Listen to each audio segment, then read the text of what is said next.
आत्मीय भक्त जनों सप्रेम जय श्री हरि। आज का प्रसंग है श्रीमद् भगवत गीता के युग गीता वाणी कड़ी 234 कर्म प्रेरणा कर्म संग्रह का आधार। श्रीमद् भगवत गीता के मोक्ष संन्यास योग नामक 18वें अध्याय की 18वीं किस्त। विगत किस्त में श्रीमद् भगवत गीता के 18वें अध्याय के 17वें श्लोक पर हमने चर्चा की। इस श्लोक में भगवान श्री कृष्ण अर्जुन से कहते हैं कि जिसका अहंकृत भाव मैं करता हूँ ऐसा भाव नहीं है, और जिसकी बुद्धि लिप्त नहीं होती वह इन प्राणियों को मारकर भी नहीं मरता है और न कल फल में बनता है। इस सूत्र में भगवान अर्जुन को समझा रहे हैं कर्म फल का आधार कर्म के परिणामों से बंधने का वास्तविक आधार एक ही है, वह है कर्तापन का भाव, अर्थात मैं इस कर्म को कर रहा हूँ। जो इस कर्ता भाव से अहंता भाव से रहित है उसकी बुद्धि लिप्त नहीं होती, अर्थात वह फिर भी कर्म फल में नहीं बनता। इससे पूर्व के श्लोक में भगवान कह चुके हैं कि अज्ञानी व्यक्तियों को जिनकी बुद्धि एवं चित्त अभी शुद्ध नहीं हो पाए हैं ऐसे दुर्मतियों की अहंता का भाव होता है, परंतु विवेकी व्यक्ति को यह भाव सदा रहता है कि करने वाला मैं नहीं हूँ। श्री भगवान कहते हैं कि ऐसे व्यक्ति को बुद्धि निर्लिप्त या निरासक्त बनी रहती है। ऐसे व्यक्ति लोगों का हनन करते हुए भी हनन नहीं करता, ऐसा राग द्वेषिक विचारों में नहीं बनता। ज्ञानी पुरुष के चित्त में सृष्टि के प्रति मिथ्या भाव पैदा होने के कारण यथार्थ दृष्टि प्राप्त होने के कारण राग द्वेष आदि विकार जन्म नहीं लेते। भगवान श्री कृष्ण अर्जुन से कहते हैं जिससे ये तीनों गुण होते हैं, अर्थात अहंता का भाव, अभाव, निर्लिप्त बुद्धि एवं राग द्वेष के विकारों से युक्त व्यक्तित्व, वह न तो किसी को मारने का कारण बनता है और न किसी ही बंधन से बनता है, क्योंकि कर्म फल से बनने का जो कारण है उस कारण को उसके चित्त में अभाव हो चुका है।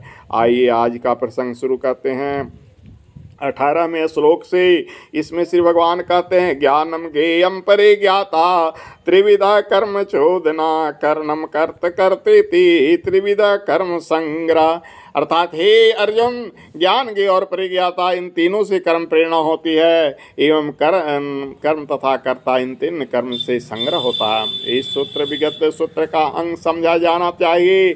इसमें विगत श्लोक से भगवान श्री कृष्ण ने अर्जुन से कहा कि 3 तरह के लक्षणों वाले व्यक्तित्व कर्म से बनते हैं, तो ऐसा प्रश्न उठता है कि उनके व्यक्तित्व में ऐसा क्या कारण होता है जो वो कर्म फल से बन जाते हैं। तो उस प्रश्न का उत्तर भगवान उस श्लोक में देते हैं। वे कहते हैं कि जब तक मनुष्य के भीतर अहंकार और लिप्तता रहती है तब तक ज्ञाता ज्ञान और ज्ञेय तीनों के कारण कर्म को करने की प्रेरणा होती है, अर्थात कर्म करने की प्रवृत्ति होती है। और कर्म प्रेरणा होने से कर्ता करण और कर्म इन तीनों के कारण शुभ और अशुभ पुण्य एवं पाप जैसे कर्मों का संग्रह होता चलता है।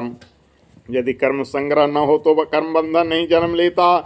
इसी अध्याय में पूर्व में भगवान ने कर्मों के करने से 5 हेतु गिनाते हुए कहा था कि अधिष्ठान, कर्ता, करण, चेष्टा और दैव इन 5 से मूल हेतु है कर्ता। एक कर्तापन 2 कारणों से घटित होता है। पहला है कर्म को करने की प्रेरणा। कर्म करने की प्रेरणा 3 कारणों से होती है।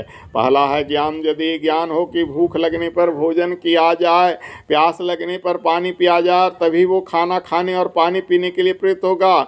ज्ञान जिस विषय का होता है वह ज्ञेय कहलाता है और ज्ञान जिसको होता है वह ज्ञाता या परिज्ञाता है। वह करके पुकारते हैं। परिज्ञाता शब्द का पारित ज्ञाता जो सब तरह की क्रियाओं और सूर्णा को जानने वाला होता है। ये तीनों ज्ञाता, ज्ञान और ज्ञेय मिलकर कर्म को करने की प्रवृत्ति का हेतु बनते हैं। और जहाँ ये तैयार होते हैं कर्म संग्रह के 3 कारण होते हैं।